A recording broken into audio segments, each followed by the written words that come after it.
Don't be an absentee mother, neither an absentee father. We want to raise beautiful generations. We want to stop early marriages. We want to stop all these abortions. It doesn't start from anywhere else. It starts from you.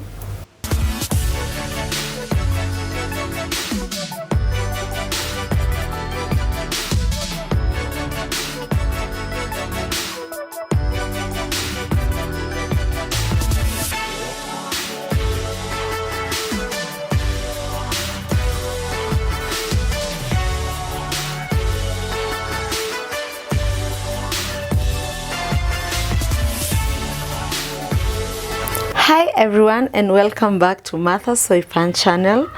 Once again, I welcome you that it is your first time. Welcome and feel at home. Kindly don't forget to subscribe, comment, like and share this video. Good morning, good afternoon, good evening, whatever time you're watching us from. This is Martha's Soy Pan, and once again I'm back again. I'm here, like I've always said. Soy Pan fraternity is here to give voice to the voiceless, a shoulder to those people who need a shoulder to lean on, and also a hug to that person that needs a hug. Now, like I've always also mentioned, that anytime you DM me any question or any topic that you want us to talk about, I'll always come back here and answer your questions and talk about what you want us to talk about. Now, today I want to talk about early marriages and early pregnancies. Why am I talking about early marriages and early pregnancies?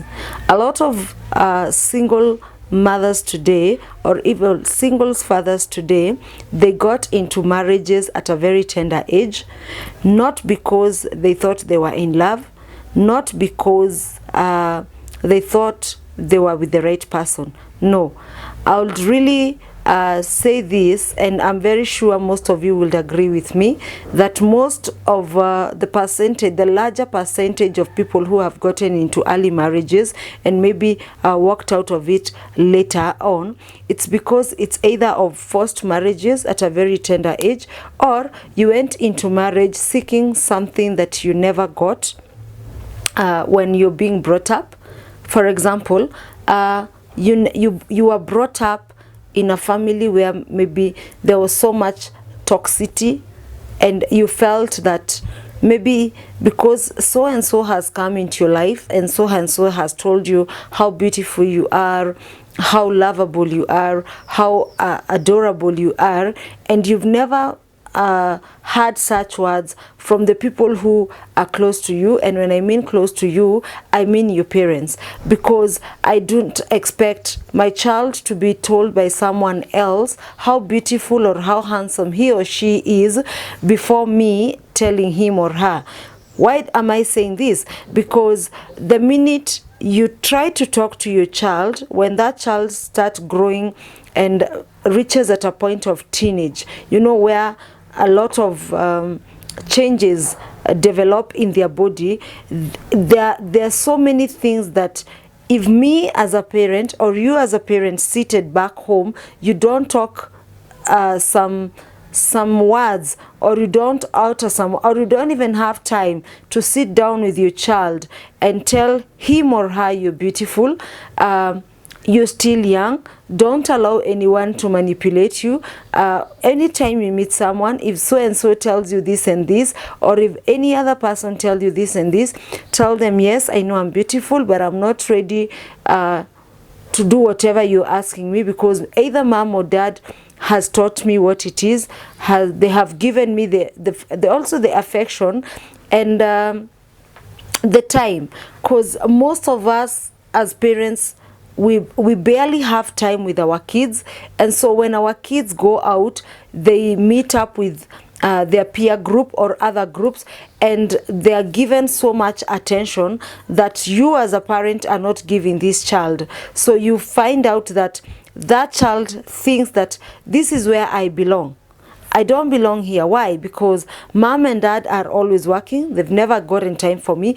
They've never wanted to know, because my shoulders are building up, because my hips are growing, they've never wanted to know, is there anyone else out there telling me that I look beautiful the way I'm growing, or I don't look good in this dress or this clothes, I need to put on this.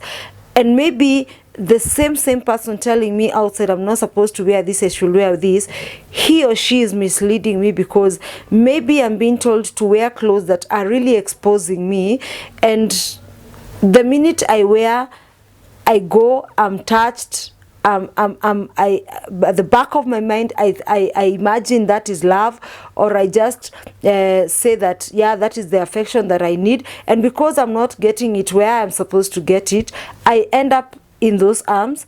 And what next does it bring? It brings early marriage, early pregnancy, dropping out of school. And when I come home and I say I'm pregnant, most of us parents, we go wild. Who impregnated you? He must do what?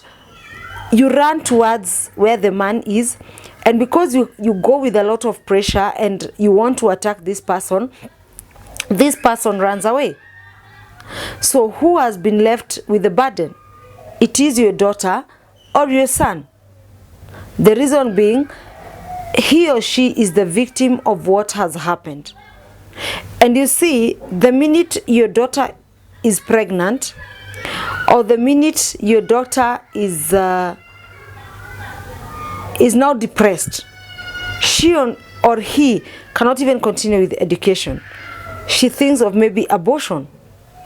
And I'm sorry to say this because I know there are parents who advise kids for an abortion.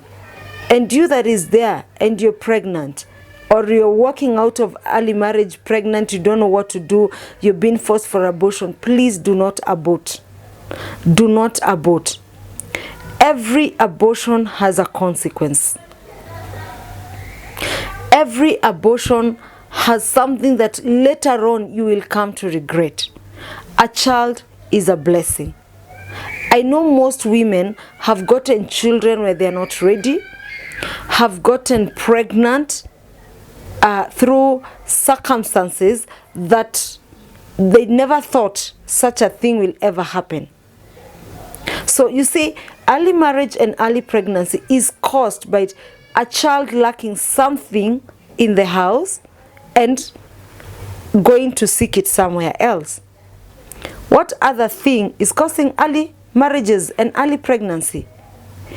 Is some of the cultures that we have today, that a girl should not be educated, that a girl child, her work is to get married and produce or manufacture children. No. Every child has a right to education. Every child has a right to pursue his or her dream. Every child has a right to do what he or she needs to do. Because as parents, it does not matter, because most of us send us into early marriages because of poverty. And the minute you send your daughter into early marriage because of poverty, what happens next is that person frustrates, humiliates, mistreats your child because he knows you're here because I'm the one feeding your family. You're here because all of you, even your father and your mother, depend on me. So you either become a punching bag, a baby making machine. And do you think you as a parent, your child will ever forgive you? Now let me put this straight into your ears and our ears too. That nowadays, the generation we are today, it might be a bit different with the generation of the 80s and the 90s. But whatever you do to a child today, don't think by the time he or she reaches 18, will forget. No. There are things that are never forgotten. They still linger in our minds until that day we will go 6 feet under. And I'm not sure as a parent you would love your kid to grow saying, if it was not for mom, if it was not for dad, I would not be where I am. Why am I saying this? Because most of us today blame parents for the kind of life they are living, for the toxic marriages that they are in, for the children that they have today, because it's like you are sold out. You are not even given an opportunity to express yourself. All you are told is like, you have no say in this. Who said so? Today, even a 3-year-old child, she has a say, he has a say. If he does not want to do anything, you can't force that child. You can't. We cannot bring the culture and the tradition of the 50s and 60s to the 21st century that we are living today. It is not possible. It is not. I feel very bad when I meet a man or a woman telling me, Soipan, I've just left my marriage because I was forced to marry a person that I feel up to today we were never meant for each other. We either fight, she or he either disgust me. Marriage is a beautiful thing, and children are a blessing from God. And when you get married to the right partner, children come when both of you have sat down and agreed. But you don't expect a child of 15 years breastfeeding a child at her age, and you expect that child is happy. Because this is a child 15 and she already has a child. So these are two children. How do you expect, even when this child grows, calling this other child mom, they look like they are sisters? And all this is brought because maybe the parents were like, no, so and so has money, and because he or she has approached us, we have a daughter. We don't even have money to educate her. After all, when she gets married, we will get a piece of land. We will get money. Maybe we'll be paid our debts. Why are you so selfish to a point that you forgot as a mother or as a father that that child belongs to you? Did you not feel the pain of giving birth? Can't you just remember for once what you went through during the 9 months? That's a journey that it's beautiful, but at times it's painful because of the, maybe you are pregnant at the wrong time, or you got pregnant when you never expected. So not every pregnancy journey is a happy moment. No. Not every pregnancy journey is a happy moment. No.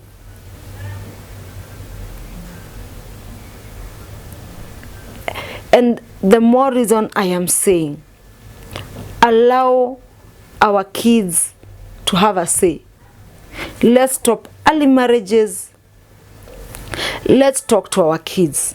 When your child comes and tells you, Mom, Dad, my friends have called me somewhere, I need a 200 for fare or 200 for credit, try and find out. If the group is okay, let her go or let him go. But talk to him and her, and also tell her don't be late and don't do things that are not supposed to be done. And don't just say don't do things that are not supposed to be done. Quote those things. Quote, for your child to know, I was told I'm going out. This is the limited time I'm supposed to go. This is not, I'm not supposed to do this. I'm supposed to do this. You know. And when he or she comes back, try and sit down with her. Try and get to know, since she went, what happened? How was the party? Who did they mingle with? What kind of a party was it? If she took pictures, go through those pictures. If you see anything wrong, sit him or her down and tell her. When you find out that your child has more money and you've not given him or her, try and find out, who is this person giving my son or daughter money that I myself am not giving her or him? What does this person want? What is the hidden agenda of my daughter or my son be given such an amount of money? If your child is also in day school and she's been arriving home very late, and you've had some two small rumors in the estate, siku hizi kuna gari inamleta, try and find out, and why is she allowing this person to carry her? What is it that this man or this woman is giving her that me as a mother or the father cannot? What is she lacking that she finds in those other strangers? When we do that, when we also create time with our kids, when we be open to our kids, I'm sure everything that is happening today in our society will come to an end. Don't be an absentee mother, neither an absentee father. We want to raise beautiful generations. We want to stop early marriages. We want to stop all these abortions. It doesn't start from anywhere else. It starts from you. You who is there. You, that man that is going to lie to a student in school and impregnating her. It starts with you. You, that woman that is lying to a young boy and teaching him to get into, I don't know how to put it, before his time. It starts with you. Let's stop getting involved with our children, because when a man gets involved with a girl at the age of 17 or 16, that is a man and a daughter. It does not make sense. And I'm sure you'd not like the same to be done to your daughter. You have a wife. There are also women for your age. Don't go destroying a girl's education. Don't go destroying a boy education. It is very bad. It is very bad. And all this cannot stop if it doesn't start from you and me. If I am doing it, let this be the last day and let it stop. If you're doing it, let it be the last day and stop. Look for someone your age. Look for someone you can sit down and talk sense. But don't manipulate the young generation, the children in school. And with that, early pregnancy will come to an end. Abortion will also come to an end. Same case applies to those doctors and those people who perform abortion. You're killing. You're breaking one of God's commandments. Talk sense into this child. I know others come because they're desperate. They don't know what to do. But try and find out. Have you told your mother? Yes. What was her reaction? And as a doctor, you're a professional. Call that parent. Let him or her sit down with you and try and tell him or her, maji yamemwagika hayawezi zoleka. We need to look for a solution. The baby to be born, you talk to your child, know where both of you went wrong, make amends, and when a child is born, if the baby still wants to go back to school, let him or her go back to school and finish the education. Because telling her to abort or telling your son to run away In future, it will reach at age, your son will need a wife and children. Your daughter will need to get married and settle down. And when she does, she might be looking for a baby. And she'll be called barren. And it is not barren. Maybe when she did the abortion, she developed some complication that she never knew. Same case applies to that boy, that you as a parent advised your son to run away, or you hid him. He ran away after destroying someone's child. Tomorrow he'll reach at a point, he'll want to get married and will want to have a family. Not forgetting he left a child somewhere and he left that woman crying. The tears of that woman can make your son to forever live in marriage but with no child. Because another child of his is crying somewhere. Another woman is crying because her destiny was destroyed, her dream was shattered the minute she got pregnant. Maybe she was chased out of the family house, maybe even the parents don't want to see her, and she keeps on crying. So those tears always get to God, and who is to pay the consequences? It is you. And so by the time you realize, you start now blaming parents. Why? Because it is your parents who helped you to run away, who hid you when you've been looked for to take care. So you see, at the end of the day, it is us parents, it is you and me that should start saying no to early pregnancy, saying no to abortion, saying no to seeing our kids being manipulated. And from there, all that is happening in the society will come to an end. Thank you so much for watching. My good names are Martha Soipan, and kindly don't forget to subscribe, like, comment, and share. Until next time, bye bye. God bless.